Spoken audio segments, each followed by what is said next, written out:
Ер нь шууд харилцаатай эмэгтэй хүнд эрэгтэй хүн бас татагддаг гинэ. Чөлөөтэй харилцаа, чөлөөтэй байхад энэ хүн өөрийнхөө султал, өөрийнхөө дутагдaltaй зүйлийг хүлээн зөвшөөрөөд ингээ өөрийнхөөроо байж чадж байгаа юм чи би ч гэсэн яг өөрийнхөөроо байж болох юм байна гэдэг ийм тайван бас дээрээс нь аюулгүй мэдрэмжийг л авдаг юм байна л та.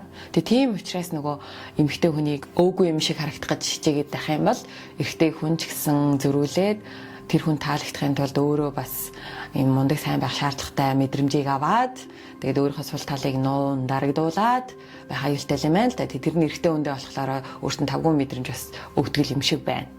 За тэгээд одоо жинкнээсээ сүүлийнх нь энэ нь болохоор итгэвтэй эмэгтэй хүнийг эрэгтэй хүн бас хайрладаг гинэ.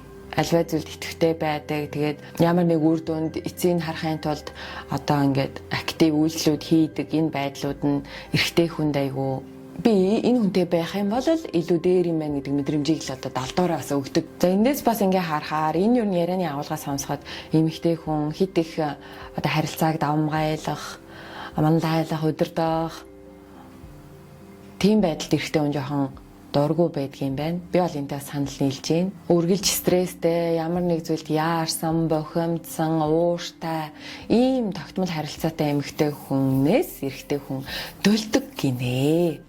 Үнэ. Би бол энэтэй санал нийлж байна. За. Тэгээд ерөнхийдөө дотоод амар амгалан байдал нь үг үйлдэл дээр нь илэрч гарч байгаа тэр эмэгтэй хүн эрэгтэй хүнийг маш ихээр татдгийм байна. Тэрний гэсэндээ эмэгтэй хүнтэй харилцаа үүсгэж байхдаа бас давхар өөрийнхөө тэр нөгөө хэрэгцээ шаардлага нь хангагдаад байгаа учраас айгу татагдаад байгаа юм байна шүү дээ.